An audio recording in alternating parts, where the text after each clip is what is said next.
साथियों नमस्कार।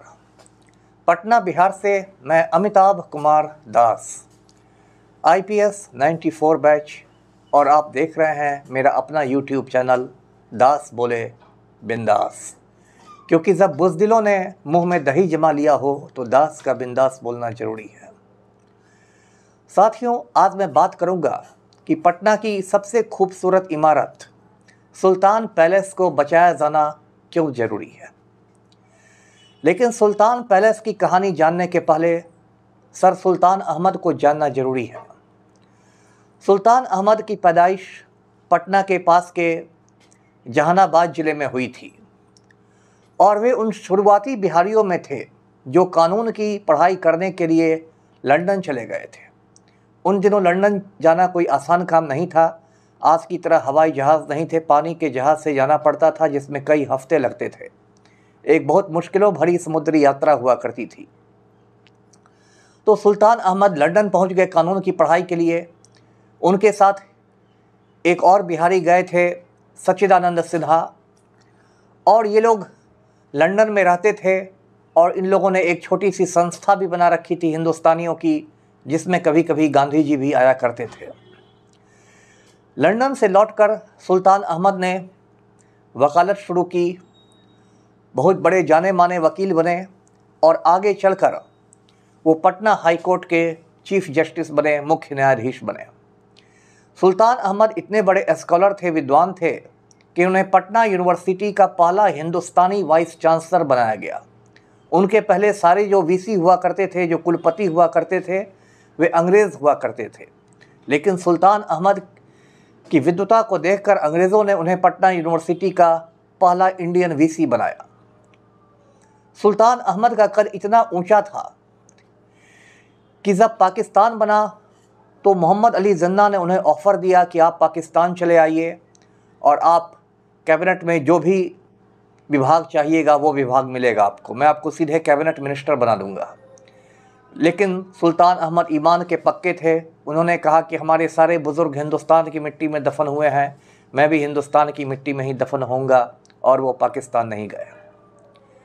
तो सुल्तान अहमद को जब काफ़ी दौलत इकट्ठी हो गई वकालत से, तो उन्होंने अपने रहने के लिए एक बहुत ही खूबसूरत इमारत बनवाई सन 1922 में, यानी आज से 101 साल पहले। ये इमारत पटना शहर के बीचों बीच वीर चंद पटेल मार्ग पर मौजूद है। और उस ज़माने में इस इमारत पर लाखों रुपए खर्च हुए थे, यानी आज के हिसाब से करोड़ों रुपए की लागत लगी थी।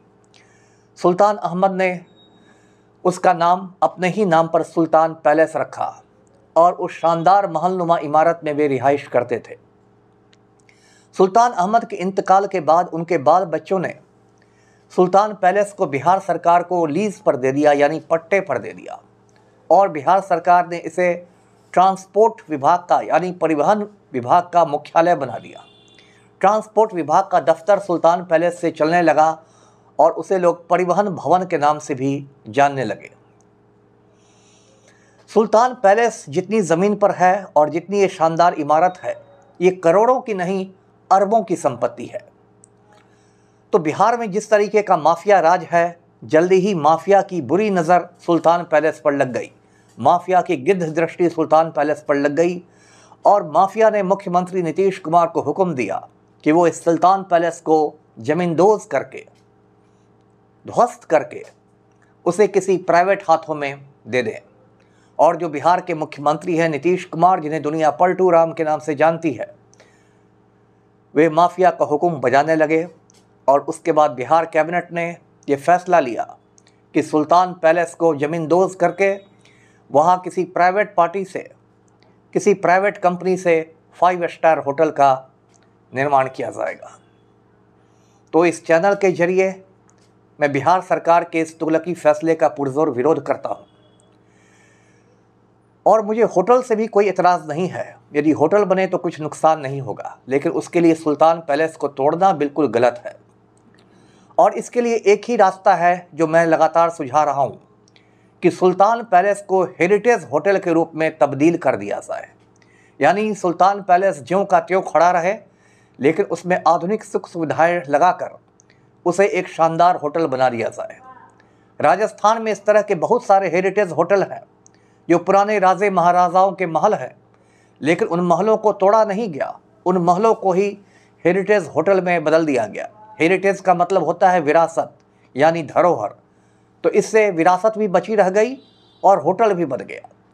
लेकिन बिहार सरकार जो माफिया के इशारे पर नाचती है, उसे ये हेरिटेज होटल का विचार पसंद ही नहीं है। साथियों, एक और दिलचस्प बात मैं आपको बताता हूँ। जो बम्बई शहर है, उस बम्बई शहर में भी बहुत सारी प्राचीन इमारतें हैं जिनको वहाँ के म्यूनिसिपल कॉरपोरेशन ने हेरिटेज बिल्डिंग का दर्जा दिया हुआ है, यानी विरासत वाली इमारतों का दर्जा। जो बॉलीवुड के सुपरस्टार हैं शाहरुख खान, उनका बंगला है मन्नत। मन्नत भी एक हेरिटेज बिल्डिंग है। अब कानून के मुताबिक उन हेरिटेज बिल्डिंग्स में आप कोई छेड़छाड़ नहीं कर सकते, कोई तब्दीली नहीं कर सकते।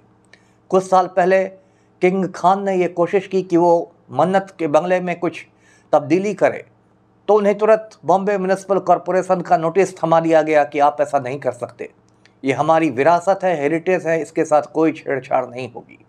तो हिंदुस्तान का ही एक शहर बम्बई अपने विरासत को लेकर इतना सजग है, और हिंदुस्तान का ही एक दूसरा शहर पटना, जो एक प्राचीन शहर है, बम्बई से कहीं ज़्यादा प्राचीन शहर है, पाटलिपुत्र शहर रहा है 2500 साल पहले भी। उस पटना में आज एक पुरानी हेरिटेज बिल्डिंग के साथ ऐसा खिलवाड़ हो रहा है। साथियों, मैं बता दूं कि यही मुख्यमंत्री पलटू राम 1-2 साल पहले खुदाबख्श लाइब्रेरी को भी तोड़ने जा रहे थे। वो भी माफिया के इशारे पर ही। हम लोगों ने उसका बहुत विरोध किया, तब जाकर खुदाबख्श लाइब्रेरी बची थी। उसकी कहानी मैं किसी और रोज़ सुनाऊंगा। लेकिन आज इस चैनल के माध्यम से मैं आपको यही बताता हूँ, सारे लोगों को, इतिहासकारों को और जो बुद्धिजीवी लोग हैं, कि वो सुल्तान पैलेस को बचाने की जंग लड़े। सुल्तान पैलेस हम सब की विरासत है, धरोहर है। इसे माफिया की बलि नहीं चढ़ने दें, माफिया के लिए इसे कुर्बान नहीं करें।